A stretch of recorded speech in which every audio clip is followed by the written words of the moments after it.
آصف کرمانی صاحب، سر آپ کے خیال میں کیا ایک سال میں آپ سمجھتے ہیں کہ یہ جو حکومت ہے وہ لیجٹمیسی حاصل کر سکی ہے جو کسی حکومت کے لیے مستحکم رہنے کے لیے جس کی ضرورت ہوتی ہے؟ چونکہ سر دیکھیں 2013 میں بھی اسی طرح کے الزامات لگے تھے نا، اور پھر جوڈیشل کمیشن کے فیصلے کے بعد آپ جانتے ہیں کہ پھر وہ جو رونا دھونا تھا دھاندلی کا وہ ختم ہو گیا تھا۔ دیکھیے، شکریہ پارس بی بی۔ گزارش یہ ہے کہ جیسے بخاری صاحب محترم نے فرمایا کہ پاکستان میں سوائے 1970 وہ بھی کچھ ریزرویشنز کے ساتھ کسی الیکشن کے بارے میں بھی یہ وثوق سے نہیں کہا جا سکتا کہ وہ شفاف اور فیئر اور ٹرانسپیرنٹ سے۔ اچھا، ہمیشہ یہ ہوا ہے کہ وہ کہتے ہیں نا آل روڈز لیڈ ٹو روم، کہ اسٹیبلشمنٹ کے کندھوں پر بیٹھ کر لوگ آئے۔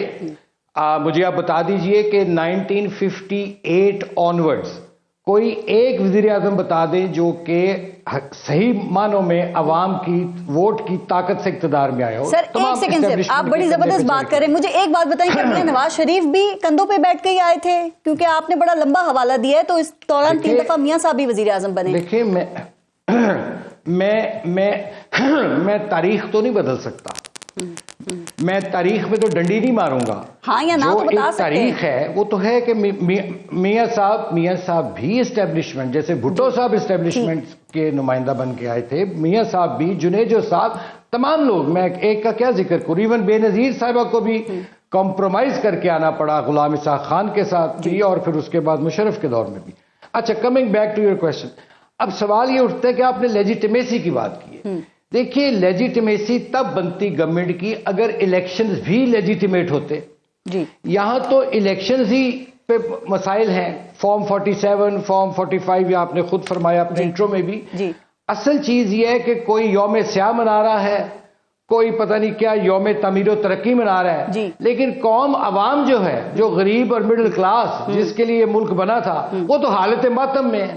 اور اس پہ ظلم یہ دیکھیے، آج میں ایک اخبار دیکھ رہا تھا، اس کا فرنٹ پیج پورا عوام کے ٹیکس کے پیسوں کی کمائی جون سی ہے اس پہ وہ انہوں نے لگا دیا، اور دعویٰ یہ کیا جا رہا ہے کہ مہنگائی سنگل ڈیجٹ میں آ گئی۔ اور لطیفہ یہ ہے کہ اسی اخبار میں جب آپ اندر کا صفحہ پلٹیں تو لکھا ہے کہ چینی جون سی ہے وہ مسلسل مہنگی ہو رہی ہے، دودھ جو ہے ڈبے والا وہ مہنگا ہو رہا ہے۔ آصف کرمانی صاحب، آپ ایک یہ بہت آواز اٹھاتے ہیں اور آپ کا اپنا تعلق بھی مڈل کلاس سے ہے۔ میں ذرا مہنگائی کے ایشو پہ میں نے ضرور بات کرنی ہے، چونکہ گورنمنٹ تو کہہ رہی ہے کہ 38% سے مہنگائی ایک سال میں 2.4% پہ آئی ہے، ہم اس پہ آتے ہیں، لیکن صرف یہ بتا دیں ایک اور بات کہ پھر حل کیا ہے؟ کیا پاکستان میں کبھی صاف اور شفاف، غیر متنازع اور منصفانہ الیکشن پھر ہو سکیں گے، یا ہر الیکشن کے بعد آگے بھی یہی ہوتا رہے گا کہ جوڈیشل کمیشن بناؤ، یہ کرو وہ کرو، اور ایک پارٹی گورنمنٹ جو ہے وہ تعمیر و ترقی کا دن منائے گی اور دوسری جو اپوزیشن ہے وہ یوم سیاہ مناتی رہے گی؟ سر یہ دیکھیے، یہ تو آپ کو اب جو دور ہے یہ 60s کا، 70s کا، 80s 90s کا نہیں ہے۔ اویئرنیس بہت ہے، یوتھ فیکٹر بہت اہم ہے، پھر یہ سوشل میڈیا جو آپ کے ہاتھ میں ہے، آپ لوگوں سے زیادہ دیر ان کو بے وقوف نہیں بنا سکتے، یا ان کا آپ کوئی فائدہ نہیں اٹھا سکتے، ایڈوانٹیج نہیں لے سکتے۔ میں سمجھتا ہوں کہ اگر تو آپ نے اس ملک میں جمہوریت کو لانا ہے اور جمہوریت کو چاہتے ہیں آپ دیکھنا، تو پھر آپ کو یہاں الیکشنز کا جو پروسیس ہے، ایک تو اس کو جو اتنا ایکسپینسو ہے کہ اس میں مڈل کلاس کا بندہ حصہ نہیں لے سکتا، ایک تو اس پروسیس کو لیس ایکسپینسو کرے کہ ایک مڈل کلاس پڑھے لکھے نوجوان کی ریچ میں بھی آئے، نمبر 1، اور دوسرا پھر ٹرانسپیرنٹ ہو، آزادہ، منصفانہ، صحیح معنوں میں ہو، جیسے کہتے ہیں نا کہ انصاف وہ ہے جو نظر آئے، تو پھر الیکشن بھی شفاف نظر آنے چاہیے۔ سپوز اگر 2024 کا الیکشن جو ہے وہ مکمل منصفانہ ہوتا تو آپ کے خیال میں مسلم لیگ نون اور پاکستان تحریک انصاف کتنی نشستیں حاصل کر سکتی تھی، اور آپ کے خیال میں پھر وزیر اعظم کون بن سکتا تھا اگر ہوتا تو؟ یہ 2024 کی بات؟ جی، فروری 2024۔ دیکھیں، اس میں تو جو عوام کا جو ٹرینڈ تھا اور جو اب بھی ہے وہ تو بڑا کلیئر تھا۔ لیکن دیکھیں نا، پی ایم ایل این کو تو ایک سمپل میجورٹی بھی نہیں ملی، وہ نواز شریف صاحب جو 2/3 میجورٹی لے کے آیا کرتے تھے جیسے تیسے بھی، ان کو سمپل میجورٹی نہیں ملی، اور ہوا یہ ایک ارینجمنٹ ہوا کہ جس میں جو کہتے ہیں نا وہ اقتدار کا ہما جس کے سر پہ بیٹھ جائے، ان الیکشنز میں اقتدار کا ہما اس کے پر باندھ کر ان کے سر پر بٹھا دیا گیا ہے۔ اب وہ پر پھڑپھڑا رہا ہے، وہ کسی وقت بھی پھر کر کے اڑ سکتا ہے. تو اس کا حل صرف یہی ہے کہ یہاں ایک آزادانہ منصفانہ الیکشن جو سا ہے وہ اہم ضرورت ہے. جہاں تک رہ گئی آپ کی بات کہ جی عمران خان کا جو فیکٹر ہے وہ ایک فیکٹر موجود ہے. آپ ریت میں سر دے کے ڈینائی نہیں کر سکتے کہ وہ اس وقت پاکستان میں پاپولر ہیں، پاپولر لیڈر ہے وہ، اچھا لگے ہمیں برا لگے، ریالٹی یہ ہے. لیکن عوام کے جو مسائل ہیں پارس بی بی وہ تو جو کہ تو ہیں. کرمانی صاحب آپ کے خیال میں بحیثیت مجموعی، سر میں ذرا کرمانی صاحب سے بھی اس پہ بات کر لوں، بحیثیت مجموعی آپ کیا سمجھتے ہیں کہ ایک سال میں حکومت کی کارکردگی کیسی رہی؟ آج انہوں نے یوم تعمیر و ترقی منایا اور جو مہنگائی میں کمی کی بات ہو رہی ہے تو آپ کو بھی اسے کچھ تھوڑے بہت اثرات و ثمرات محسوس ہو رہے ہیں سر یا نہیں؟ دیکھیے گزارش یہ ہے کہ ثمرات وہ ہوتے ہیں جو عام عوام تک پہنچے. جی عام عوام کی زندگی میں تو کوئی بہتری نہیں آئی ہے. جی آپ دعوے جتنے مرضی کر لیں، جتنے مرضی بڑے بڑے اشتہارات دے لیں، لیکن گراؤنڈ ریئلٹی زمینی حقائق جون سے ہیں اس سے تبدیل نہیں ہوتے ہیں. ایک پروپیگنڈا ہے، ایک اشتہاری مہم ہے جو چلائی جا رہی ہے. آپ مجھے یہ بتائیے کہ آپ بازاروں میں جا کے دیکھیے، لوگوں کے گھروں میں جا کے ان کا سروے کیجئے، لوگوں کی قوت خرید جو ہے دم توڑ چکی ہے. جو اپر مڈل کلاس تھی وہ مڈل کلاس میں آ گئی، middle class lower middle class میں چلی گئی ہے. حالات تو یہ ہیں. اب آپ جھوٹ بولتے ہیں، مجھے جیسے میں نے پہلے بھی عرض کیا کہ آج یہ کروڑوں روپے کے اربوں روپے کے اشتہارات دیے گئے ہیں تمام اخبارات میں عوام کے ٹیکس کے پیسے پہ، اور بڑے دعوے کیے گئے ہیں کہ مہنگائی میں کمی آ گئی جی 2.5 کے 3 ہو گئی ہے. مجھے بتائیے کون سی چیز سستی ہوئی ہے؟ اور اس کیا خوردنی تیل آئل سستا ہو گیا ہے، چینی سستی ہو گئی ہے، کون سی چیز؟ پیٹرول سستا ہو گیا ہے، بجلی کا یونٹ کوئی 10 روپے سستا ہو گیا ہے. نہیں کرمانی صاحب اس میں تو ریلیف، لیکن اب پچھلی گرمیوں میں جن کے گھروں میں 2 پنکھے اور 4 انرجی سیورز ہوتے تھے ان کے بھی ہزاروں میں بل آتے تھے. اب نئے جو آئی پی پیز ہیں ان کے ساتھ معاہدے ختم ہو رہے ہیں یا تو نئے سرے سے ہو رہے ہیں، تو بجلی میں تو ریلیف دیا ہے اور فروری تک 26 روپے فی یونٹ ریلیف کی گورنمنٹ نے بات کی تھی. سر تو یہ اچیومنٹ نہیں ہے؟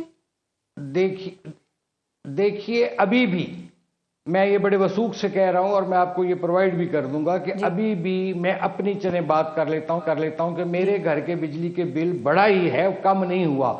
کھپت کم ہے بجلی کی، بل زیادہ آ رہا ہے. اور میں کیسے کہوں کہ جی یہ حکومت کی کارکردگی؟ اور دوسری بات یہ ہے کہ حکومت کی کارکردگی کا تعین جو ہے وہ حکومت نہیں کرے گی. حکومت کی کارکردگی کا تعین جو بازار میں بیٹھا ہے، جو مارکیٹ میں بیٹھا ہے، جو گراؤنڈ پہ ہے، وہ کرے گا کہ آیا اس کو اس حکومت کا فائدہ ہوا ہے، کوئی مہنگائی میں کمی آئی ہے، جس کا جواب نفی میں ہے. آپ نون لیگ کا حصہ، نون لیگ کہتی ہے کہ جب بھی ہماری حکومت آتی ہے تو مہنگائی میں بھی کمی ہوتی ہے اور ہم معیشت کو بھی اس کے پاؤں پر کھڑا کرتے ہیں. اس وقت جو پنجاب میں جو کارکردگی ہے، ظاہر مریم نواز کی پہلی وزارت اعلیٰ ہے، تو اس کارکردگی کو آپ کیسے دیکھ رہے ہیں؟ اور وہی سوال میں آپ سے بھی کر رہی ہوں کہ کیا ایک سال میں آپ سمجھتے ہیں کہ پنجاب میں مسلم لیگ نون کا ووٹ بینک جو ہے وہ بڑھا ہے؟ اور ساتھ عمران خان کا بھی بتا دیجیے گا کہ بڑا ہے، برقرار ہے یا کم ہوا ہے پنجاب میں؟ دیکھیے میں آنیسٹلی بات کروں گا کہ اس وقت اگر ووٹ بینک کسی کا ہے، جیسے میں نے پہلے عرض کیا، اچھا لگے برا لگے، وہ عمران خان کا ہے. اب غلط صحیح ہے یہ ایک علیحدہ بحث ہے، لمبی بحث ہے. مسلم لیگ نون کا ووٹ بینک جو ہے، میں سمجھتا ہوں کہ 8 فروری کو جو ان کو ووٹ پڑا تھا اس کے بعد سے بھی ان کے ووٹ بینک میں بتدریج کمی آئی ہے اور آ رہی ہے. ہاں آپ منصوبوں کا اعلان کر رہے ہیں جی ایسے ہی ہے جیسے آپ 100 گولیاں ہوا میں 100 تیر چلا دیں کہ اس امید میں کہ چلو ایک تیر تو نشانے پہ لگے گا. تو انتظار کیجئے اس ایک تیر کا کو کب نشانے پہ لگتا ہے، لگ جائے گا تو کارکردگی بھی سامنے نظر آ جائے گی. فی الحال بڑا چرچا ہے کارکردگی کا، عوام کی دیگر صوبوں سے بھی کمپیئر کریں نا آپ، کس کی بہتر ہے؟ دیکھیں جی میں دیگر صوبوں سے کیا کمپیئر کریں جی، میں تو یہ کہتا ہوں کہ آپ کی بات کر رہی ہیں نا جی تو پنجاب میں مجھے بتائیے کون سی ایک مجھے مثال دے دیں کہ کون عوام کو کیا، کامن مین کی میں بات کرتا ہوں جس کے لیے ملک بنا ہے، اس کو کیا ریلیف دیا مجھے بتائیے ایک سال میں. آپ لیپ ٹاپ بانٹ رہے ہیں، ٹھیک ہے بانٹیں آپ، لیکن اس سے کیا یوتھ کا مائنڈ سیٹ چینج ہو جائے گا؟ آپ ای اسکوٹیز دے رہے ہیں، بھئی لوگوں کا مسئلہ ہے روٹی، لوگوں کا مسئلہ ہے جو ایک جو فوڈ کموڈٹی میں جو مہنگائی ہے وہ ہے، وہ اس طرف تو کوئی توجہ نہیں ہے کسی کی. ٹھیک، رائٹ. اب میں تو یہی کہہ سکتا ہوں کہ بھئی یہ ایک دعوے ہیں، ٹال کلیم ضرور ہیں، لیکن اس کارکردگی کے جائزے کے لیے یا تو اس ملک میں ایک فیئر الیکشن ہو، جی، یا پھر آپ بازار میں مارکیٹ میں جا کے غریب آدمی جو ریڑھی والا ہے، جو ٹھیلے والا ہے، جو مزدور ہے، اس سے پوچھیں کہ وہ 2 وقت کی روٹی اس کو کیسے کما رہا ہے. کہ میں کامنٹ اس پہ کر دیں، آپ کے خیال میں حل کیا ہے؟ کیونکہ کوئی بھی فریق یہاں پیچھے ہٹنے کو تیار نہیں ہے. آپ کے خیال میں بال عمران خان کے کورٹ میں ہے یا پھر اسٹیبلشمنٹ اور حکومت کے کورٹ میں، اور آپ کیا سمجھتے ہیں کس فریق کو پیچھے ہٹنے کی ضرورت ہے؟ دیکھیے، تمام فریقین کو ایک ایک قدم پاکستان کی خاطر پیچھے ہٹنا ہوگا، اور حل جو ہے اس کا یہی ہے، چونکہ یہ متنازع ترین الیکشنز ہوئے ہیں، کہ اس وقت پاکستان کو ایک فریش مینڈیٹ کی ضرورت ہے، شفاف منصفانہ الیکشن کی ضرورت ہے، اگر آپ اس ملک میں سیاسی استحکام اور معاشی استحکام چاہتے ہیں. تو اس کا حل صرف یہی ہے کہ فیئر اینڈ فری الیکشن ہو، عوام کے ووٹ کا، مینڈیٹ کا احترام کیا جائے.